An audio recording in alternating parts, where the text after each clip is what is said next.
Hello students, कैसे हो? I hope प्यारे बच्चों आप ठीक होंगे और मैं भी हूँ एकदम ठीक। तो प्यारे बच्चों, आज जो हमारी क्लास है, क्लास 12th का हमारा जो चैप्टर चल रहा है, मैट्रिसेस। इस मैट्रिसेस चैप्टर में बच्चों मैंने लास्ट लेक्चर तक जो हमारी एक्सरसाइज 3.2 है, उसमें लास्ट लेक्चर तक मैं बच्चों 17 और 18 क्वेश्चन डिस्कस कर चुका हूँ। आज बारी है बच्चों आपका क्वेश्चन नंबर 19 और उसके जो रिमेनिंग क्वेश्चन है एक्सरसाइज के वो सारे ऑलमोस्ट कंप्लीट करेंगे आज। तो बच्चों चलिए आज की क्लास करते हैं start.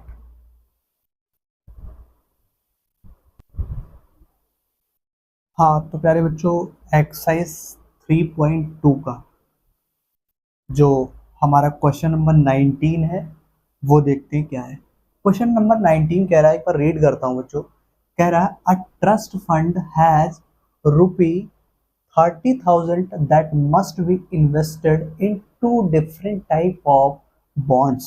The first bond pays the 5% interest per year and second bond pays 7% interest per year.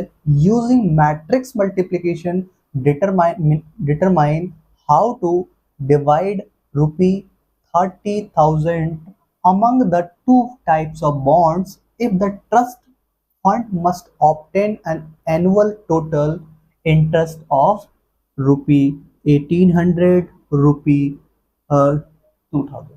तो प्यारे बच्चे, इसका मतलब क्या? वो कह रहा है कि आपका टोटल आपके पास 30,000 रुपीज है। वो कह रहा है कि उसने, एक बंदे ने दो डिफरेंट टाइप के बॉन्ड्स पे इन्वेस्ट किया है। क्या किया है? इन्वेस्ट। अब ये आपका टोटल एनुअल आपका जो ऑब्टेन हुआ है इंटरेस्ट, वो कितना आपका? तो ये एक बात बताओ जरा बच्चों, टोटल आपके पास मनी है, मनी पर आपका जितना परसेंट इन जितना अगर जैसे टोटल मनी आपका 30,000 है, 30,000 का 5% आप निकालोगे तो ये एक तरीके से क्या मिला आपको? इंटरेस्ट ही तो मिला है। 30,000 रुपीज है आपको, मैं कह रहा हूँ 5% पर एनम दूंगा आपको पर ईयर। तो आपको सर 30,000 का 5% का मतलब आपका सिंपल सी बात हो गई कितना? सिंपल सी बात अगर आपका देखोगे तो ये अगर सॉल्व करो तो यहाँ जीरो से जीरो कैंसिल हो जाएगा। कितना हो जाएगा? 1500 रुपये। कितना, सॉरी, हाँ 1500 रुपये हो गया आपका। तो ये बात आपको समझ आई इस तरीके से।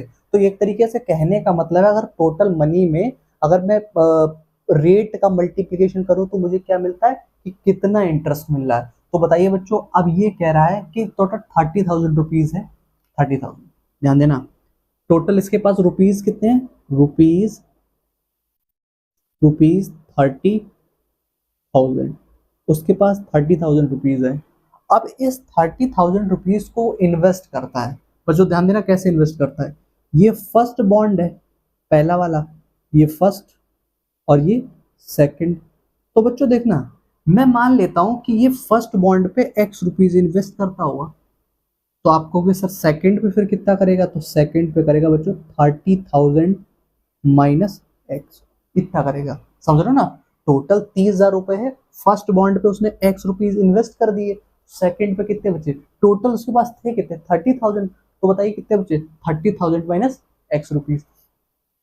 अब इस बात को इसने कहा है कि आप मैट जो क्या कहा है, कह रहा है using matrix multiplication determine how to divide 30,000 among the two types of bond. यानी कहने का मतलब ये 30,000 रुपए जो है, 30,000 रुपीज है, इसको आपका मैट्रिक्स मल्टीप्लीकेशन का यूज करके आप डिटरमाइन कीजिए कि ये आपका दो बॉन्ड्स में कैसे कैसे इन्वेस्ट हुआ और उसका क्या आंसर आ रहा है। ठीक है बच्चों, तो देखते जरा, समझना भाई। ये बात समझ में आई आपको? तो ये पहली हमारी बात है कि ये तो हमारी मनी है, फर्स्ट वाली, सेकंड वाली, इतना इतना पैसा उसने लगाया है।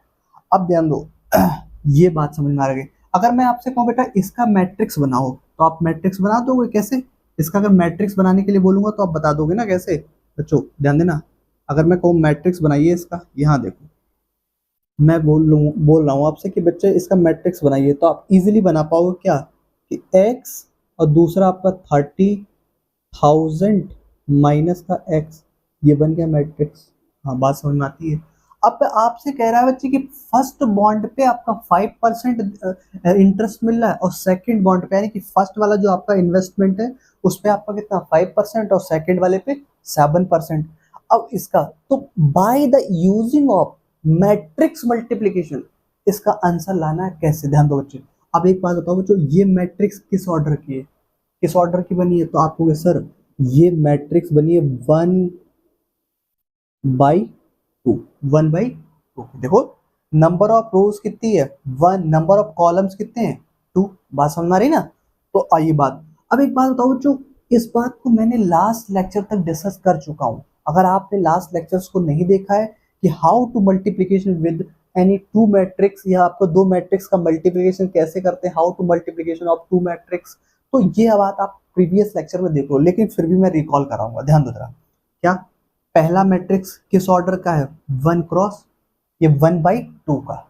अब एक बात बताओ बच्चों, इसके जो आपका जो पे ऑफ इंटरेस्ट है वो इसका आपका मैट्रिक्स कैसा होगा। सर आप एक बात बता चुके हो कि अगर ये मैट्रिक्स 1/2 का है तो डेफिनेटली अगला वाला जो मैट्रिक्स है ये वाला, ये जो नेक्स्ट वाला यानी कि जो पे का यानी कि इंटरेस्ट जो मिल रहा है वो मैट्रिक्स बच्चों कितने का होगा। ध्यान देना कैसे, बहुत इंपॉर्टेंट वाली बात यहाँ समझ में आएगी आपको।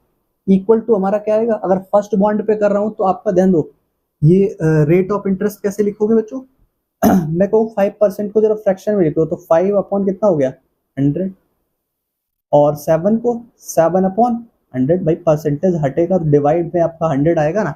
तो एक बात बताओ बच्चों, ये मैट्रिक्स किस ऑर्डर का बना, आपने कहा सर 2/1। अब एक बात बताई थी आपको बच्चों कि फर्स्ट मैट्रिक्स और सेकंड मैट्रिक्स है, अगर आप मल्टीप्लिकेशन करना चाहते हो, दो मैट्रिक्स है उनका आप मल्टीप्लिकेशन करना चाहते हो, तो सिंपल सी बात है कि उसमें जो पहला मैट्रिक्स है उसकी नंबर ऑफ कॉलम्स और जो सेकंड मैट्रिक्स उसकी नंबर ऑफ रोज इक्वल होना चाहिए। अगर इक्वल नहीं है तो आप मल्टीप्लिकेशन नहीं कर पाओगे, अगर इक्वल है तो मल्टीप्लिकेशन कर लो। देखो जरा, नंबर ऑफ कॉलम्स और नंबर ऑफ रोज इक्वल है तो इसका मल्टीप्लिकेशन कैसा पॉसिबल है। और फर्स्ट बॉन्ड के लिए मैं निकाल, ये मतलब टोटल आपका जो इंटरेस्ट मिल रहा है वो आपका कह रहा था, कह रहा है कि obtain the annual total interest of, आपका इतने पर कितना मिलेगा 1800 पे, तो चलो 1800 रुपीज इक्वल टू कितना 1800। अब इसको सॉल्व कर लो बच्चों, इसको सॉल्व करोगे बच्चों क्या है, आप मल्टीप्लिकेशन सीख चुके रो बाई कॉलम, तो बताओ इस वाले का मल्टीप्लाई यहाँ, भाई रो बाई कॉलम क्या है, इस वाले मल्टीप्लाई यहाँ और इस वाले का इधर मल्टीप्लाई, तो बताइए बच्चों क्या हो जाएगा x इंटू 5/100, ठीक है, प्लस कितना हो जाएगा बच्चों 30,000 माइनस का x इंटू 7/100 इक्वल टू बच्चों कितना 1800। ठीक है, अब जब इसको कैलकुलेट करोगे तो कैसे करोगे बच्चों, ध्यान देना, इसको इजी बना लेते थोड़ा सा।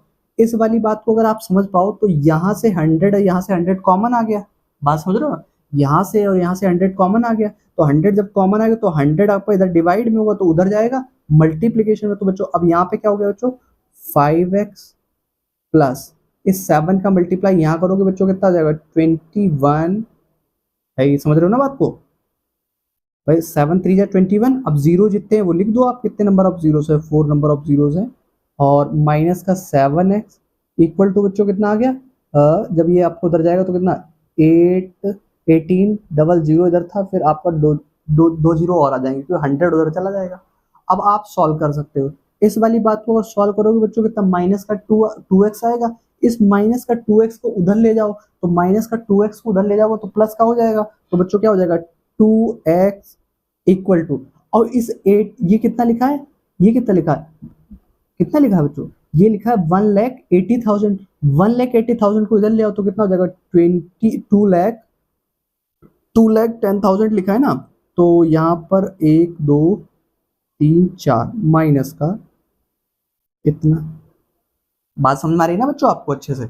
अब इसमें से सब्ट्रैक्ट कर लीजिए, जब सब्ट्रैक्ट करोगे तो देखो जरा 1 2 3 4 1 2 3 4, तो ये तो जीरो चिपका दो यहाँ पे, ठीक है 4, और बताओ यहाँ पे कितना है 11 हो गया, 11 में से 8 का कितना बचा 3, और यहाँ पे कितना 1 यहाँ पे, तो ये आ गया बच्चों। अब बताओ ये 2x बराबर अगर 30,000 है तो x बराबर कितना रहा होगा, तो आपको सर 50,000, कितना 50,000, ये रुपए आ गए 50,000, यानी पहले वाली जो आपका जो वैल्यू है वो आपने उसने 50,000 की है, और सेकंड वाली भी कितनी होगी बताओ 30,000 में अगर आप 50,000 को सब्ट्रैक्ट करोगे तो ये भी तो आएगी, तो यानी कि टोटल कितना ये 50,000।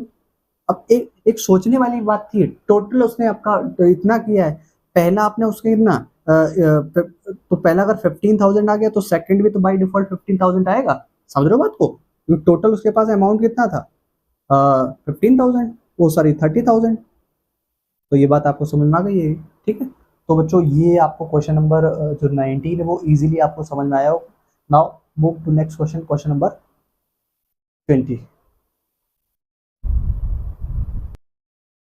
हाँ तो प्यारे बच्चों एक बात बताना, ये इसमें ये बी पार्ट आप कर लोगे ना, सिंपल से इस 1800 के प्लेस पे क्या 2000 डाल लेना और आपका सोल्यूशन आ जाएगा। किसका?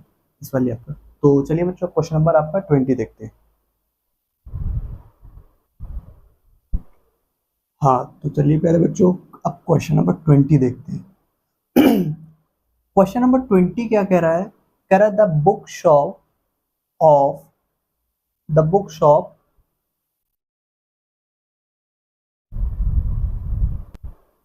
हाँ तो बच्चों क्या कह रहा है क्वेश्चन? कह रहा है कि the book shop of a particular school has 10 dozen chemistry books, 8 dozen physics books, 10 dozen economics books. Their selling price 80 rupees, 60 rupees and 40 rupees each respectively. Find the total amount the bookshop will receive from selling all the books using matrix algebra. ये प्यारे बच्चों इस question का मतलब है कि आपको number of books just कौन कौन सी एक पर्टिकुलर कोई आपका बुक शॉप है, उसमें आपका two of the particular school, किसी स्कूल के लिए उसमें कहा गया कि केमिस्ट्री की 10 डजन आपका बुक चाहिए और 8 डजन फिजिक्स की और 10 डजन आपका इकोनॉमिक्स की। अब लेकिन उसने ये भी कह दिया कि ईच डजन हैज 80 रुपीज। बात समझे ना? मतलब कहने का मतलब है सपोज दैट मैं समझता हूँ कि जैसे मान लिया 10 डजन आपका केमिस्ट्री की बुक कहा गया है, ये कह रहा देयर सेलिंग प्राइस 80 रुपीज, ये 80 रुपीज है सेलिंग प्राइस। अब बताओ इसमें अगर मैं आपका टोटल नंबर ऑफ बुक्स अगर मैं कहूँ 10 डजन की बात कर रहा हूँ तो 10 डजन तो टोटल बुक कितनी होंगी? टोटल बुक कितनी होंगी? तो 1 डजन में कितना होता है 12, तो 120 आएगा। तो बताइए 120 अगर मैं कहूँ आपका सेलिंग प्राइस इतना है, तो बताओ अगर आपका वन बुक का सेलिंग प्राइस 80 रुपीज है तो 120 का क्या होगा? तो आपको सर मल्टीप्लाई करेंगे ना। तो हम ऐसे डायरेक्ट मल्टीप्लीकेशन ना करके बच्चों यूजिंग मैट्रिक्स एल्जेब्रा का यूज करके हम इस क्वेश्चन को सॉल्व करेंगे। कैसे करेंगे बच्चों? ध्यान देना। अब ध्यान देना बच्चों, मैं एक बात और बोल दूं जो लास्ट क्वेश्चन किया था उसमें, कि आप जरूरी नहीं कि आपका जैसे मैंने आपका पहला जो अमाउंट था जो बॉन्ड थे उसको मैंने आपका 1 into 3 लिया था, वन इंटू ऑर्डर जो था 1 क्रॉस 2 का था, 1/2 का ऑर्डर था। तो जरूरी नहीं, आप 2/1 का भी ले सकते हो, ये आपकी इच्छा है। समझ रहे हो बात को बच्चों? ठीक है, बट याद रखना अगर उसको इन्वर्स कर रहे हो तो रिवर्स कर रहे हो तो उस वाले को रिवर्स करना पड़ेगा इंटरेस्ट को। तो जरा समझो इस बात को। अगर प्यारे बच्चों अगर मैं टोटल बुक्स का आपका एक मैट्रिक्स बनाऊं टोटल बुक्स का, तो टोटल बुक्स का मैट्रिक्स आप किस तरीके से बना सकते हो? सर ऐसे। एक बात बताओ, अगर आपका 10 डजन केमिस्ट्री की बुक है तो मैं कहूँ टोटल बुक है कितनी, तो आप कहोगे सर 10 into 12। ठीक है, समझ रहे केमिस्ट्री की है। अगली बात, अब 8 डजन आपका फिजिक्स की है तो 8 into 12, ये इसकी आ गई। अब मैं आगे देखिए 10 डजन इकोनॉमिक्स की हैं तो बताइए 10 into टोटल बुक्स निकालनी है ना, ये 1 डजन में आपका 12 होते हैं तो टोटल समझ में आएगा। अब एक बात बताओ बच्चों, ये मैट्रिक्स कैसा है? तो आपको सर ये 1/3 ऑर्डर का मैट्रिक्स बनेगा। अगर ये बच्चों 1/3 ऑर्डर का मैट्रिक्स बना रहे हो आप, जरूरी नहीं इसको आप 3/1 का भी बना सकते हो, लेकिन याद रखना कि अगर आप इसको बना रहे हो तो उसी तरीके से अगला जो मैट्रिक्स हमारा आपका जो सेलिंग प्राइस का है वैसे ही बनेगा। अगर आपने वो इसको अगर आपने इस वाली मैट्रिक्स को 1/3 का बनाया है तो उसको आपको 3/1 का बनाना पड़ेगा। अगर आपने इसको बच्चों 3/1 का बनाया है तो उसको क्या बनाना पड़ेगा? 1/3। समझ रहे हो बात को? तो ये बात याद रखना। तो अब चलिए ये किसका है? ये बुक्स का मैट्रिक्स है। अब मल्टीप्लीकेशन फाइंड आउट करना है तो सिंपल सी बात है, यहाँ किसका मैट्रिक्स बनेगा बच्चों? यहाँ सेलिंग प्राइस का। तो बताइए कितना है? 80, 60 एंड 40। ठीक है ना, समझ रहे हो ना बात बच्चों? ये सेलिंग प्राइस का है। तो टोटल अमाउंट पता करना है कि आखिर में इस कह रहा है ना, find the total amount the book shop will receive from selling all the books, तो यानी कि जो सारी किताबें जब बुक जो बुक शॉप है उसने जो बेची उसमें कितना टोटल अमाउंट मिला ये पूछा है। तो आप इसको कैलकुलेट करेंगे, तो देखो जरा ध्यान से, जब कैलकुलेट करोगे बच्चों तो कितना आ जाएगा, ये हो जाएगा हमारा 120, ये हो जाएगा 96, और ये 120, और प्यारे बच्चों इधर इधर क्या दिया है हमारा, ये हमारा दिया है आपका मैट्रिक्स इस तरीके से 80 60 40। और आपको पता है कि मैट्रिक्स का मल्टीप्लिकेशन, ध्यान देना, अगर इसका ऑर्डर क्या है, ध्यान दो यहाँ पे लिखता हूँ, इसका ऑर्डर क्या है, ऑर्डर इसका क्या है 1×3 का है, 1/3 का, इसका कितना है 3/1 का। तो बताओ इसका मैट्रिक्स का मल्टीप्लिकेशन पॉसिबल है, तो आप इस वाली बात को देखोगे तो हाँ, क्योंकि इसके आपका नंबर ऑफ कॉलम्स 3 है, इसकी नंबर ऑफ रोज कितनी 3 है, तो आपका पॉसिबल है हाँ। और जब इसका आंसर आएगा ना बच्चों, तो ध्यान रखना 1×1 का आएगा, ठीक है। चलो सॉल्व करते हैं, तो सॉल्व करेंगे प्यारे बच्चों, तो क्या आएगा ध्यान देना 120 into 80, 120 into 80 plus 96 into 60 plus 120 into 40। जब बच्चों इसको सॉल्व करोगे ना आप इसको कैलकुलेट करोगे तो आपका आंसर क्या आएगा पता है, आपका जब कैलकुलेशन करोगे तो मैं एक बार करके दिखा देता हूँ इस तरीके से। ये बच्चों आपका आ गया कितना, देखो जीरो का दिमाग में लगाया करो, 12 इंटू आपका 98 कितना हो गया, 12 8 जा कितना 96, और डबल जीरो चिपका दो जो थी इसका, तो 6 6 जा 36, और 6 9 जा 54, और 54 में आपका 3 ऐड करो कितना आ जाएगा 57, और जीरो प्लस इधर करोगे तो बच्चों कितना आ जाएगा, और 12 4 जा 48, और डबल जीरो। अब इनको ऐड कर लो बच्चों, जब ऐड करोगे तो आपका आंसर क्या आएगा देखते हैं। हाँ बच्चों तो ऐड करते हैं, 0 0 0 कितना है 0 0 6 0 6 8 7 15 15, और 6 कितना हो गया 15 और 6 21, 2 कैरी, ठीक है। यहाँ पे 4 और 5 9, और 9 9 18, और 18 और 2 कितना होगा 20। तो ये प्यारे बच्चों आपका आंसर आ गया, फाइनलाइज करके कितना 20,160 रुपीज। ये प्यारे बच्चों आपका पूरा फाइनलाइज, इतना रुपए उसको आपका बुक शॉप को मिला, ठीक। तो आई होप प्यारे बच्चों क्वेश्चन नंबर आपका 20 भी आपको इजीली समझ में आया होगा। Now move to next question, question number 21। हाँ तो चलिए पहले बच्चों क्वेश्चन नंबर 21 देखते हैं क्या कह रहा है। कह रहा है assume x, y, z, w and p are the matrices of order two. देखिए जरा, इस मैट्रिक्स का x मैट्रिक्स का ऑर्डर ये है, y मैट्रिक्स का ऑर्डर ये है बच्चों, z मैट्रिक्स का ऑर्डर ये वाला, हाँ, और आपका ये x का, ये y का, ये z का, और ये w और ये p, ठीक है। अब क्या respectively choose the correct answer in exercises. Exercises मतलब इस एक्सरसाइज से क्वेश्चन नंबर 21 और 22 का, इस पूरी अज्यूम जो हमने किया है इसके बेसिस पे आपको क्वेश्चन का आंसर देना है। तो पहला क्वेश्चन 21 देखते हैं इसका। कह रहा है कि the restrictions on n, k, r and p show that p by plus w by will be defined r। तो एक बात बताओ बच्चों, जब इसी बात को हम ले लेते हैं यहाँ पे, अभी समझ में आ जाएगा। p y plus w y क्या कह रहा है, एक बात समझ, जो p मैट्रिक्स इसका ऑर्डर क्या है, तो आप p मैट्रिक्स देखेंगे इसका ऑर्डर ये है कितना है p बाई k, ठीक है बच्चों। जब मल्टीप्लिकेशन कर रहे हैं और y मैट्रिक्स जो है उसका ऑर्डर क्या है, तो y मैट्रिक्स का ऑर्डर ये है क्या 3/k, ठीक है बच्चों। प्लस W मैट्रिक्स का ऑर्डर क्या है, तो W मैट्रिक्स का ऑर्डर प्यारे बच्चों क्या है, ये n/3, ठीक है। Y मैट्रिक्स का ऑर्डर कितना है प्यारे बच्चों, तो आपका होगा 3/k, ठीक है। अब एक बात बताओ बच्चों, इस मैट्रिक्स और इस मैट्रिक्स यानी मैट्रिक्स वाई और मैट्रिक्स पी या पी और वाई का मल्टीप्लीकेशन कब पॉसिबल है? तो आप कहोगे सर इसके पहली वाली जो मैट्रिक्स है पी मैट्रिक्स का नंबर ऑफ कॉलम्स और वाई मैट्रिक्स के नंबर ऑफ कॉलम्स अगर इक्वल हो, नंबर ऑफ रोज इक्वल हो जाए, यानी कि पी मैट्रिक्स के नंबर ऑफ कॉलम्स और वाई मैट्रिक्स के नंबर ऑफ रोज इक्वल हो जाए तो मैं इसका मल्टीप्लिकेशन कर सकता हूँ। बात समझ रहे हो, यही पॉसिबिलिटी होता है।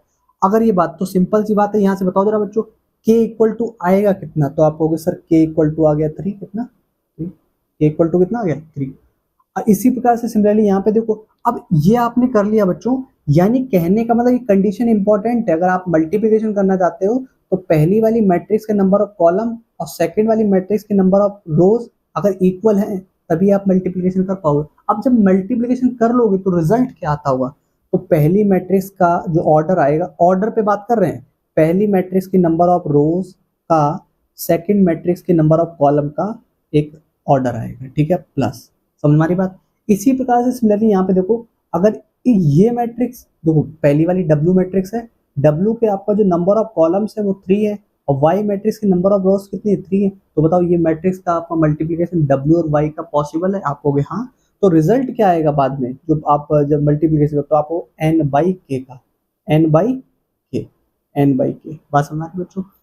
तो एक बात बताओ बच्चों, अब ये दो मैट्रिक्स का आपका रिजल्ट आ गया। अब इन दोनों मैट्रिक्स को आप ऐड करना चाहते हो, ऐड करने की कंडीशन क्या होती है? आप ये कहते हो सर कि दोनों मैट्रिक्स का जो ऑर्डर है वो बिल्कुल सेम होना चाहिए। अगर आप मैट्रिक्स का ऑर्डर सेम है दोनों तो आप ऐड कर सकते हो, यानी इसके नंबर ऑफ रोज इसकी नंबर ऑफ रोज के इक्वल होना चाहिए, इसके नंबर ऑफ कॉलम्स इसके नंबर ऑफ कॉलम्स के इक्वल होना चाहिए। तो के इक्वल ही है, तो पी किसके इक्वल होगा? एन के। तो पी इक्वल टू किसके होगा बच्चों? एन के। बताओ ये वाला ऑप्शन कहीं दिख रहा है आपको? सर ऑप्शन नंबर ए, ये आपका आंसर आ गया बच्चों, ठीक है। तो आइए बच्चों आपको समझ में आए, आप क्वेश्चन 22 देखते हैं। हाँ तो चलिए पहले बच्चों इसका क्वेश्चन नंबर लास्ट देखते हैं। क्वेश्चन नंबर 22 कह रहा है कि if n equal to P then the order of matrix 7x minus का 5z क्या होगा बच्चों? इसको पहले मैं राइट डाउन करता हूँ यहाँ पे 7x माइनस 5z। अब ध्यान समझना बच्चों, अब आप ये अच्छे जानते हो 7x मैट्रिक्स के लिए क्या है, तो आपको स्केलर है। अगर z मैट्रिक्स के लिए आपका 5 क्या है, तो आपको स्केलर है। तो स्केलर का अगर किसी भी मैट्रिक्स में मल्टीप्लिकेशन करता हूं तो उसका ऑर्डर चेंज होता है क्या? आपको नहीं सर, कुछ भी नहीं चेंज होता है, यानी सिर्फ उसके अंदर जो एलिमेंट लिखे हैं वो बदल जाते हैं, बट आपका उसके ऑर्डर कभी भी चेंज नहीं होता। तो एक बात बताओ बच्चों, एक्स मैट्रिक्स है, एक्स का आपका ये बताओ जरा, जब मैंने 7 से मल्टीप्लाई कर दिया होगा तो कुछ आया? वो उसके मैट्रिक्स के एलिमेंट में कुछ चेंज आया, उसके ऑर्डर में चेंज नहीं आया वो। लेकिन एक्स का ऑर्डर है क्या बच्चों? तो एक्स के ऑर्डर को यहाँ से देखिए क्या होगा, एक्स का ऑर्डर है 2 क्रॉस n माइनस 5 का मल्टीप्लाई अगर z आपका मैट्रिक्स के साथ कर दिया होगा तो कोई इंपैक्ट पड़ा होगा उसके ऑर्डर पे? एलिमेंट की बात, उसकी एंट्रीज की बात नहीं कर रहा हूँ, उसकी बात कर रहा हूँ किसकी बच्चों? उसके ऑर्डर की बात कर रहा हूँ। तो ऑर्डर पे कोई इंपैक्ट नहीं पड़ेगा सर। z मैट्रिक्स का ऑर्डर क्या है? तो z मैट्रिक्स का ऑर्डर देखो बच्चों क्या है, 2 बाई p। अब एक बात बताओ बच्चों, इन दोनों मैट्रिक्स को आपको पता है कि अगर आप ऐड करना चाहते हो या सब्ट्रैक्ट करना चाहते हो तो दोनों मैट्रिक्स का ऑर्डर कैसा होना चाहिए? सेम। अगर ऑर्डर सेम है तो हम एडिशन या सब्ट्रैक्शन कर सकते हैं, तभी ये पॉसिबिलिटी है। तो एक बात बताओ बच्चों, यानी कि जो ये 2 है ये 2 है, बिल्कुल मानते हैं। एन किसके इक्वल होगा? पी के। एन किसके इक्वल होगा? पी के। एन इक्वल होगा किसके? एन इक्वल होगा किसके बच्चों? पी के। N equal to P. अब n इक्वल टू पी, लेकिन एक बात बताओ जरा बच्चों, ध्यान समझना, यहां पर आप एक बात समझो, कहने का मतलब क्या बताना चाह रहा हूं, n इक्वल टू पी यानी n इक्वल टू पी आएगा ना, समझ लो, ये इसके इक्वल है, ये इसके इक्वल है, समझना बात को। अब एक बात बताओ बच्चों, अगर मैं इन दोनों को सॉल्व करूं, इनको सॉल्व करता हूं, यानी कि इनको इनके सब्ट्रैक्शन को सॉल्व करता हूं, तो ऑर्डर मुझे क्या मिलेगा? ऑर्डर आपको क्या मिलेगा बच्चों? आपका 2 by N, 2 by N, 2 by N ही तो मिलेगा। नहीं समझ रहे बात को बच्चों, कहने का मतलब है ये और ये। अब बताओ एन किसके इक्वल है? पी के। तो एन के स्थान पे पी भी डाल सकते हैं और पी के स्थान पे क्या डाल सकते हैं? एन भी डाल सकते हैं। लेकिन बताओ ये कौन सा आपको कोई ऑप्शन ऐसा मिल रहा है? तो ये ऑप्शन कौन सा बच्चों? ऑप्शन नंबर आपका बी, यही आपका आंसर होगा। समझ रहे हो बच्चों? अगर ऑप्शन आपका 2/p भी होता तो भी आपका हम इसमें ढूंढ लेते और उसको सॉल्व कर लेते। तो बच्चों ध्यान रखना, मैंने आपका यहाँ से आपको सारे क्वेश्चन ऑलमोस्ट करा दिए हैं। एक्सरसाइज 3.2 के जितने भी क्वेश्चंस थे वो डन हो चुके हैं। नेक्स्ट एक्सरसाइज में और नेक्स्ट कॉन्सेप्ट के साथ मुलाकात करूंगा बच्चों। आज के लिए इतना ही, थैंक यू।